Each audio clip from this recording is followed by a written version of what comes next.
Hello, guys. Hello. I want to talk to you quickly on a particular subject that I find to be particularly interesting in this Jamaican context. And it is nothing unique to Jamaica. We find it all over the world. Um, what I want to talk to you about is being pressured in having children. And I find that it is both pressuring for male and female. Um, when a woman is not able to give, when a woman, not saying that she's not able to give birth, but if she make the decision not to have a child, she's sometimes criticized. The man also, when you're 40, 45 years old without a child, someone might make a negative remark like, are you impotent? Are you gay? And all those things. We know that a number of men and male and female cannot have birth, not because of their choice. Some men just are not able to get a woman pregnant. Could be a fertility problem, a low sperm count problem, several reasons. I've not done any research to really come up with some of the ideas. The woman also sometimes cannot give birth because she a fertility issue. There are some women who just can't get pregnant. It could be a blocked tube. It could be, various reasons. And also there are those who make the conscious decision to say, look, I don't want any children. All right. So we have those cases as well. But we grew up in a culture which oftentimes think or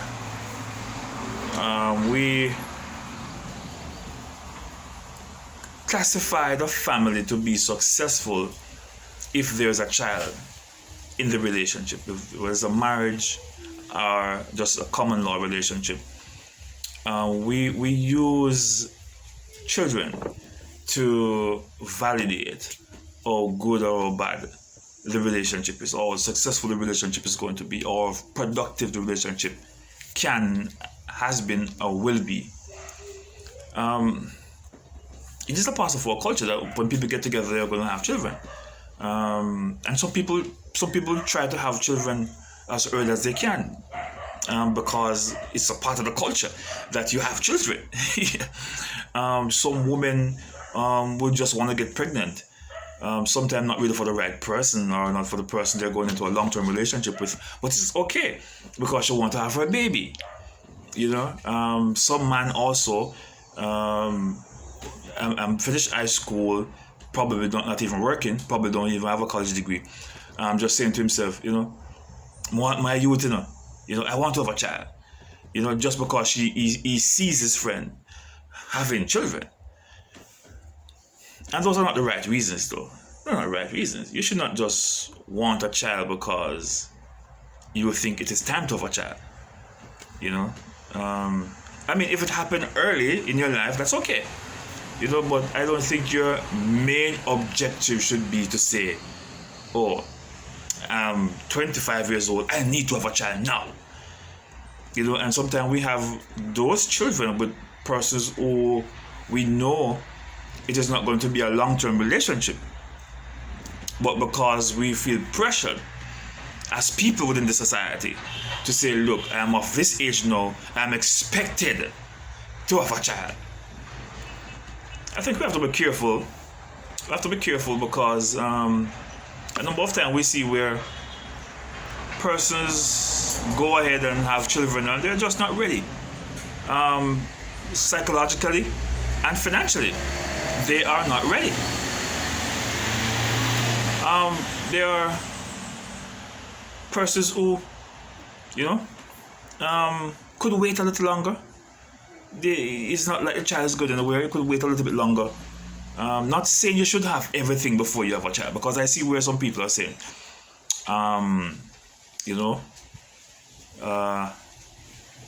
let me wait until I have my house and my car and I get married before I start having children.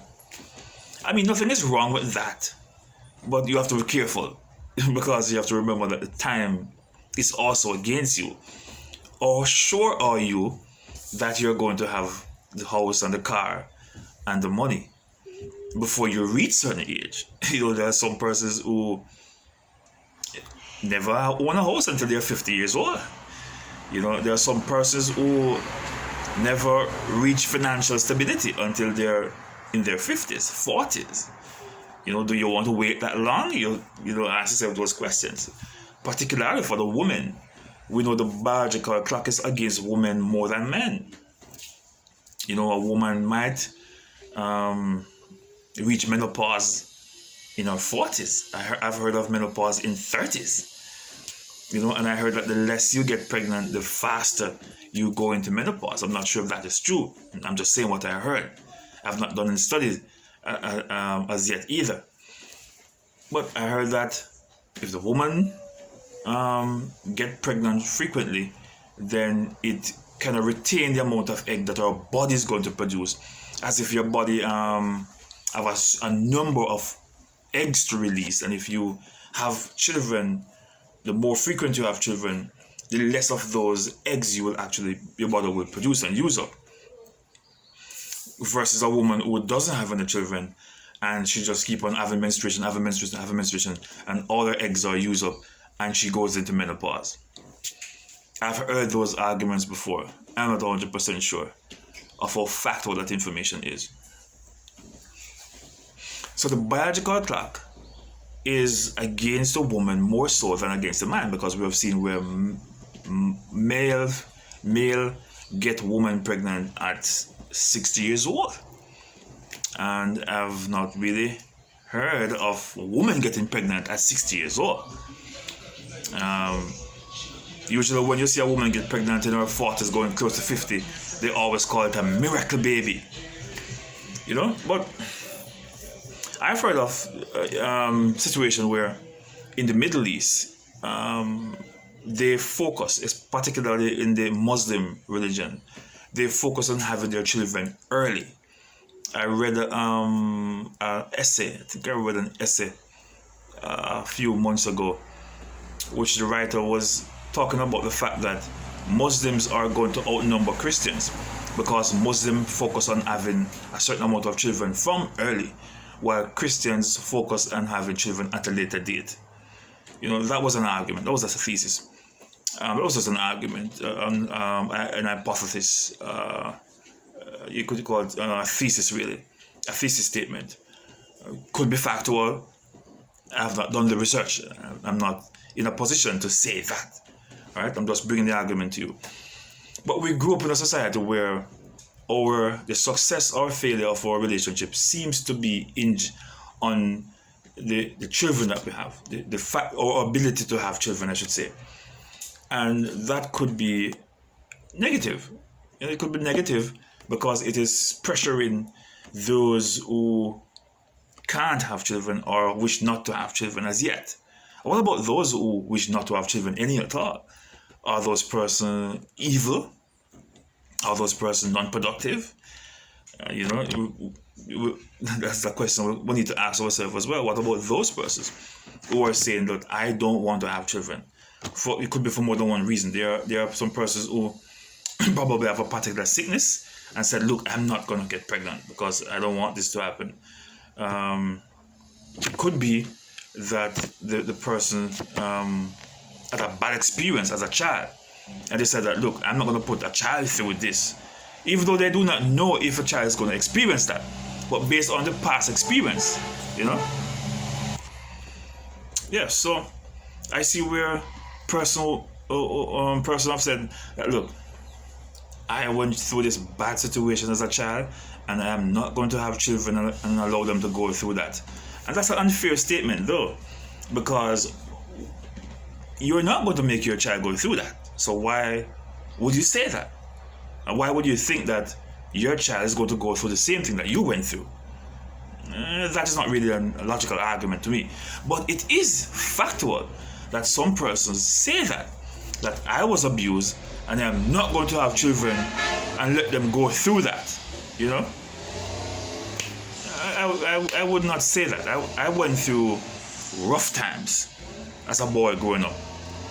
I'm not going to say I don't want children, because I don't want them to go through rough times. I'm going to try not to let them go through rough times. You know what I mean? Yeah, so.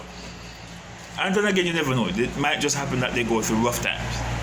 But we're all independent people. We make our own decisions. So whether I agree with you or not, it doesn't make a difference, right? It's your opinion.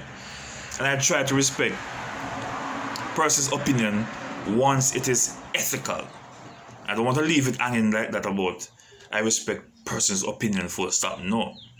I don't respect all opinions from people if it is ethical, because people come over with all kind of unethical behavior and want to flash it in your face and expect you to accept it.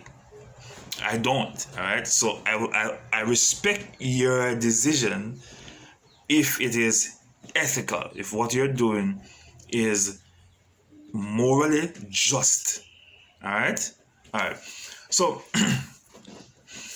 the culture forces a number of persons to, or is it a culture we have created then, which is forcing persons to rush into relationships to have babies because they feel pressured.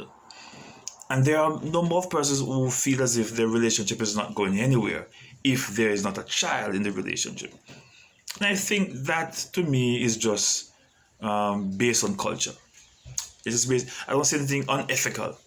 I don't see anything morally unjust about you not being able to have children.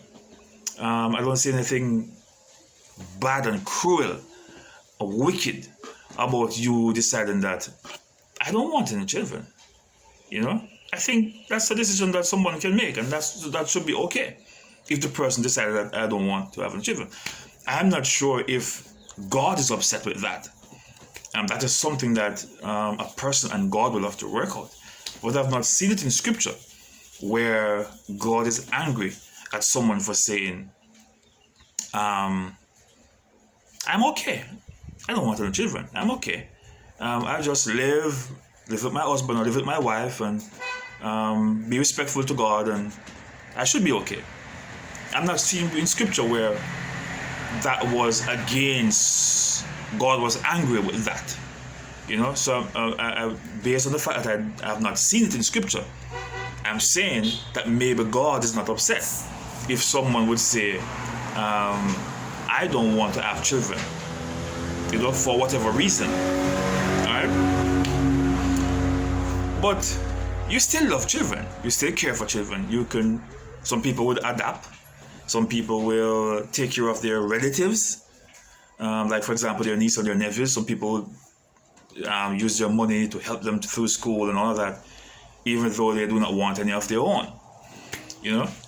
But we should not disrespect those who do not want to have children, though. Those who consciously make a decision. Also, we should not disrespect those who can't have children. Alright? It is bad enough not being able to have when you want. More so for somebody to be disrespecting you. Somebody to make you feel unappreciated, unloved. You know? And there are a number of marriages around the world that are suffering because one partner is not able to have children, and the man is saying that, look, the success of this relationship is predicated on the fact that we're able to have children. You know what I mean? We have seen where a woman have a miscarriage and that caused the family to tear apart. You're not able to have children, I'm gone. I'm going somewhere else where I can get it. We have seen where the woman is not able to have children, the man goes outside and gets someone who is pregnant. You know, all type of things, you know what I mean? All sort of things happen. So it is a very delicate issue. It's a very sensitive issue. And we might find a number of persons getting divorced over this issue. A number of persons feel insufficient. They feel suicidal because they're not able to have children, and the society demands that they have children. The parents are saying that, look, I want grandchildren. The brothers and sisters are saying that, I want nieces, I want nephews. When are you going to have children? You know, so it is stressing for a number of people. Very stressful for a number of people.